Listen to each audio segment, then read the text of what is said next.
Hello everyone, मेरा नाम है डॉक्टर मोहम्मद काशिफ और आज के इस वीडियो के ज़रिए हम बात करेंगे पैरालिसिस के पेशेंट के बारे में कि अक्सर पेशेंट जो है पैरालिसिस के वो शिकायत करते हैं नमनेस की कि सर पैरों में हाथ में बहुत ज़्यादा नमनेस है, यानी सुनपन है, झंझनाहट है, यानी टिंगलिंग सेंसेशन है और पेन है, दर्द बहुत ज़्यादा रहता है। तो वो उसका कारण क्या है, उसकी अपनी वजह है,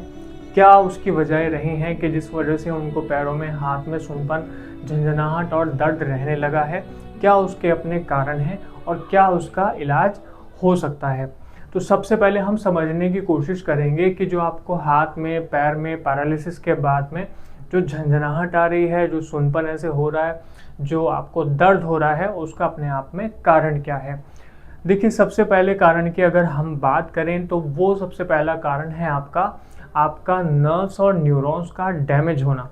ब्रेन स्ट्रोक के बाद में अक्सर होता क्या है, ब्रेन स्ट्रोक किसी पेशेंट को आया, इसका मतलब है कि उनके ब्रेन के किसी हिस्से को ब्लड के फ्लो में इंटरप्शन हुआ, यानी रुकावट हुई तो खून जो है उनके ब्रेन के हिस्से तक नहीं पहुंचा, जिससे क्या होगा, जिससे कि उनके न्यूरॉन्स जो है वो डैमेज हो जाएंगे। या कोई एक्सीडेंट का केस है जिसके सर में चोट लगी है तो उसकी भी वही होगा कि जो न्यूरॉन्स है वो अपने आप में डैमेज हो जाएंगे। या स्पाइनल कॉर्ड इंजरी का पेशेंट है, उसके भी यही होगा कि जो उसकी स्पाइनल कॉर्ड है वो कहीं ना कहीं डैमेज हो जाएंगी, उसकी जो नर्व्स हैं, जो नसें हैं, जिन्हें हम नॉर्मल ऐसे भाषा में कहते हैं, वो डैमेज हो जाएंगी। या कोई पेशेंट ऐसा है जिसका एक्सीडेंट हो गया, तो इन सारे केसेस में क्या हुआ कि कहीं ना कहीं जो नर्व्स हैं, जो न्यूरॉन्स हैं, वो डैमेज हो गए। वो न्यूरॉन्स डैमेज हो गए जो कहीं ना कहीं आपके हाथ के, पैर के मूवमेंट को कंट्रोल कर रहे थे, जो उनकी संवेदनाएं हैं, जो उनके सेंसेशन हैं, उनको कंट्रोल कर रहे थे। या जो नर्व्स हैं, जो नसें हैं, वो आपके ब्रेन से आपके हाथ तक, पैर तक जो है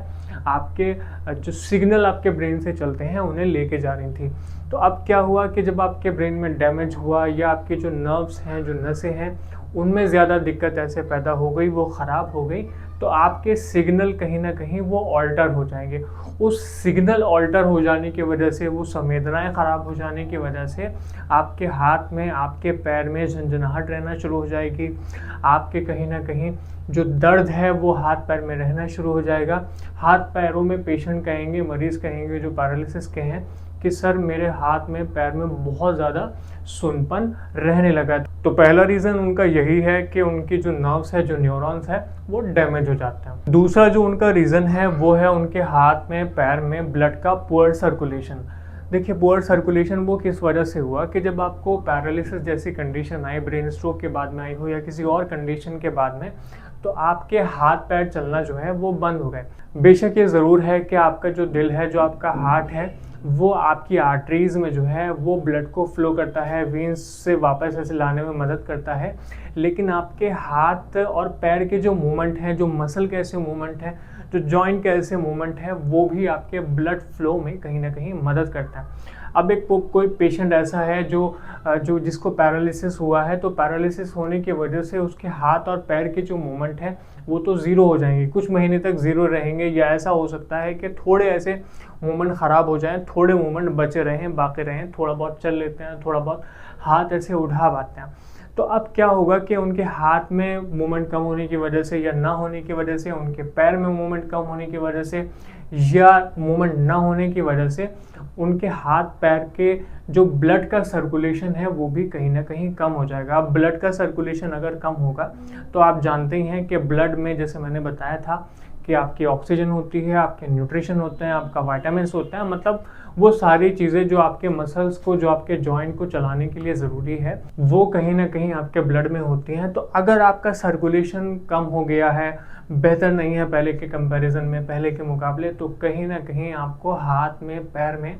झंझनाहट होना शुरू हो जाएगी, आपको सुनपन ऐसे रहने लगेगा, या आपको दर्द जैसी जो दिक्कत है वो आपको झेलनी ऐसे पड़ सकती है। तो रीज़न जैसे मैंने दूसरा आपको बताया कि पुअर सर्कुलेशन यानी ब्लड का जो सर्कुलेशन है वो आपके हाथ और पैर में बहुत ज़्यादा कम हो गया है। तीसरा एक बड़ा कॉमन रीज़न है वो है आपका मसल एट्रोफी। मसल एट्रोफी क्या होता है? देखिए जो पैरालिसिस के पेशेंट हैं, आपने अक्सर देखा होगा, आपके फैमिली मेम्बर हों या आप खुद हों, कि उनकी जो मांसपेशियां हैं वो कहीं ना कहीं लॉस होना शुरू हो जाती हैं। लॉस मतलब कि मांसपेशियां जो हैं वो वेस्ट होना शुरू हो जाती है, मसल वेस्टिंग शुरू हो जाती है, मांसपेशियां सिकुड़ना शुरू हो जाती हैं। मान लिया कोई पेशेंट राइट साइड में ऐसे पैरालाइज हुआ है, तो आप देखेंगे कि उनका जो हाथ है, उनका जो पैर है, वो कहीं ना कहीं बहुत कमज़ोर होकर सिकुड़ना शुरू हो जाएगा। अगर आप कंपेयर करेंगे कि बाईं साइड से उसको कंपेयर करें, तो आपको ऐसा लगेगा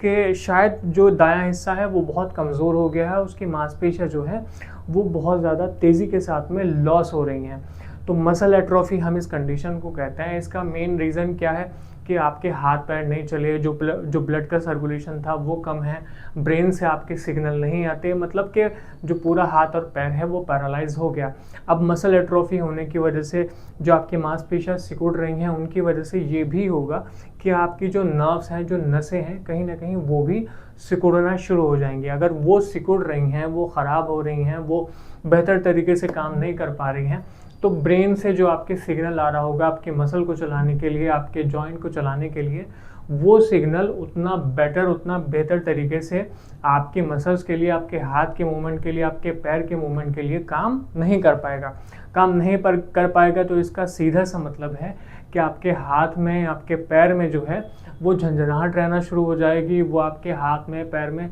सुनपन ऐसे रहना शुरू हो जाएगा। आप कहेंगे कि सर मुझे हाथ में, पैर में जो है बहुत ज़्यादा दर्द रहने लगा है। जब जब मुझे पैरालिसिस नहीं थी, कोई दर्द नहीं था, लेकिन पैरालिसिस के बाद में, महीने बाद में, 2 महीने बाद में मुझे बहुत ज़्यादा दर्द ऐसे रहना शुरू हो गया।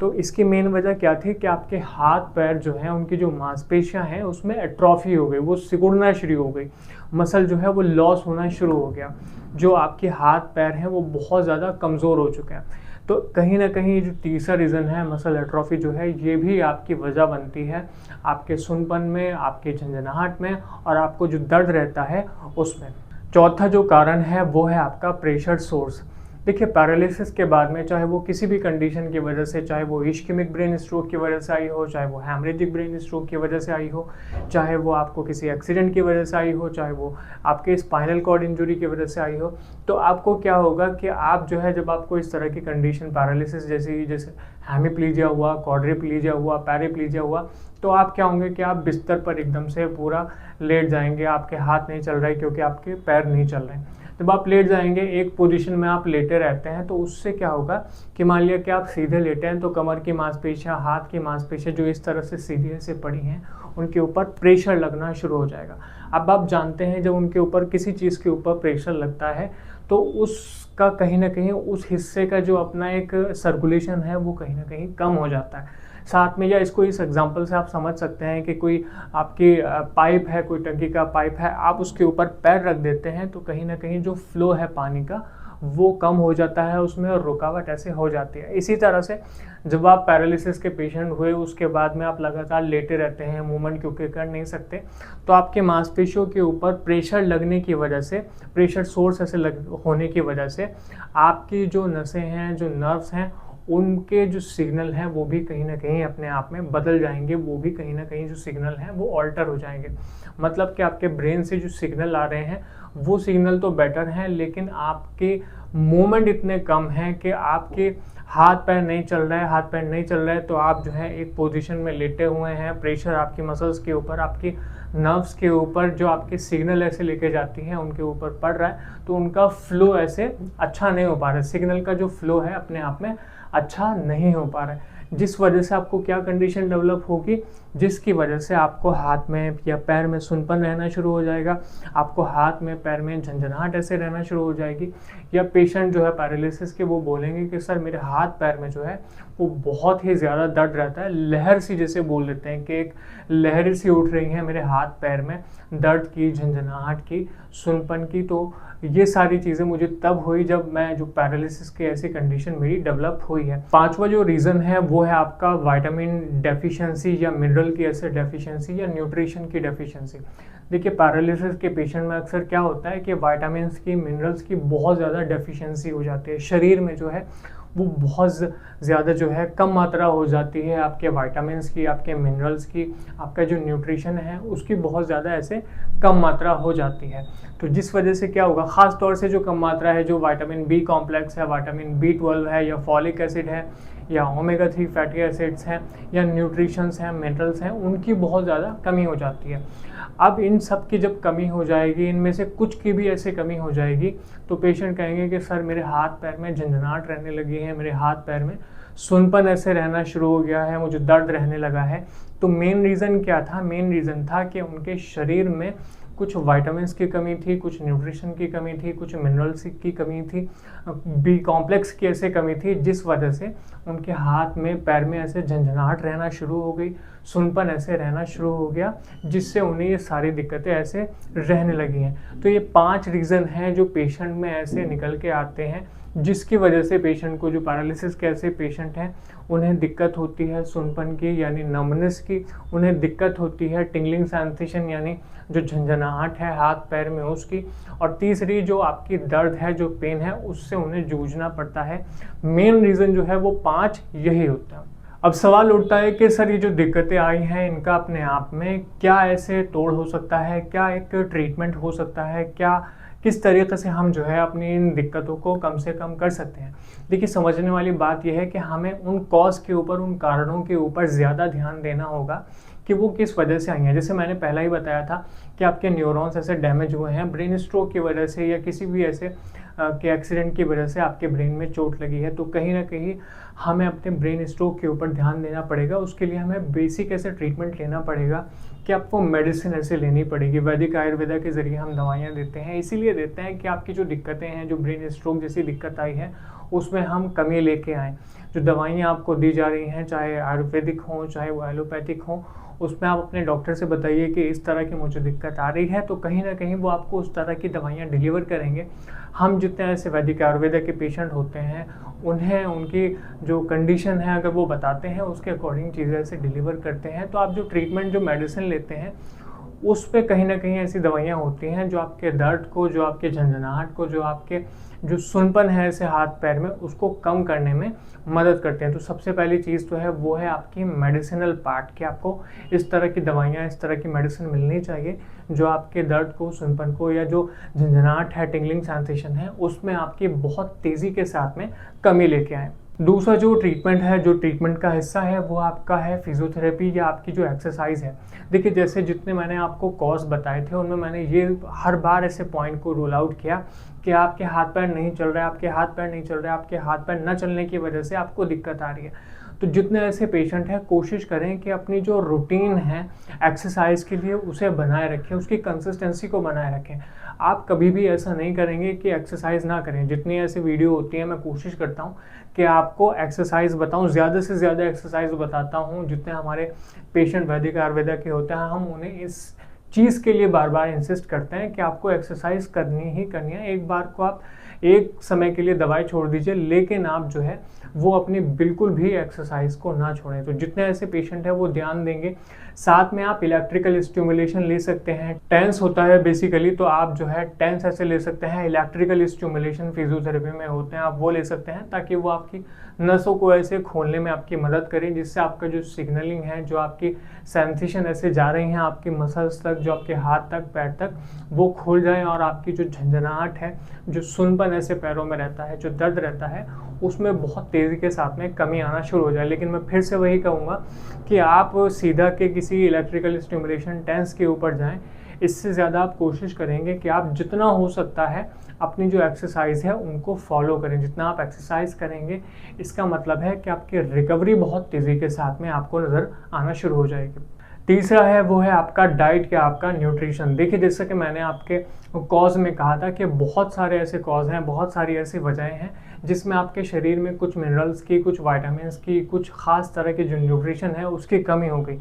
उन न्यूट्रिशन की वजह से, विटामिन्स की कमी से कहीं ना कहीं आपको जो आपके हाथ में, आपके पैर में झंझनाहट या सुनपन, नमनेस, या आपको दर्द ऐसे रहना शुरू हो जाएगा। तो अपना जो डाइट है वो कहीं ना कहीं इतना प्रॉपर करिए, उसमें वो सारी चीज़ें, वो सारे मिनरल्स, वो सारे विटामिन्स ऐसे होने चाहिए जो आपके शरीर के लिए ज़रूरी है।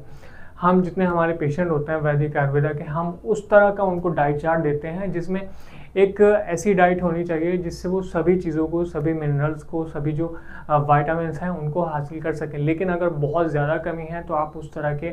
जो मेडिसिन हैं, जो आपके सप्लीमेंट्स हैं, वो ले सकते हैं। विटामिन B12 के इंजेक्शन आप ले सकते हैं। टेस्ट बेसिकली करवाना ज़रूरी है। विटामिन D की कमी है तो उसके लिए टेस्ट करवाइए, देखते हैं उसमें अगर कम होता है तो आपके लिए ज़रूरी है कि उस तरह के जो सप्लीमेंट्स हैं, जो न्यूट्रिशन है, वो आप जो है अपनी डाइट में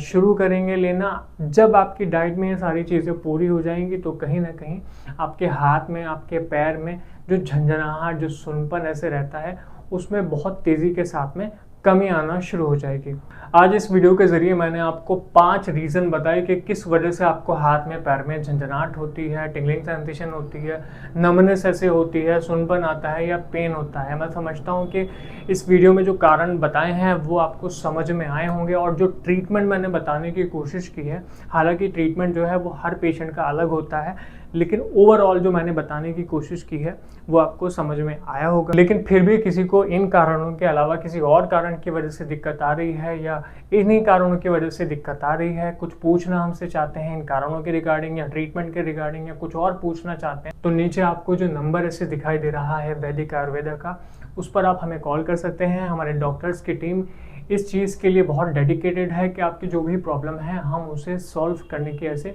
कोशिश करें। जितनी जल्दी आपकी दिक्कतें ऐसे सॉल्व होंगी, कहीं ना कहीं आपकी पैरालिसिस की जो कंडीशन है उससे आप बाहर आ पाएंगे। धन्यवाद।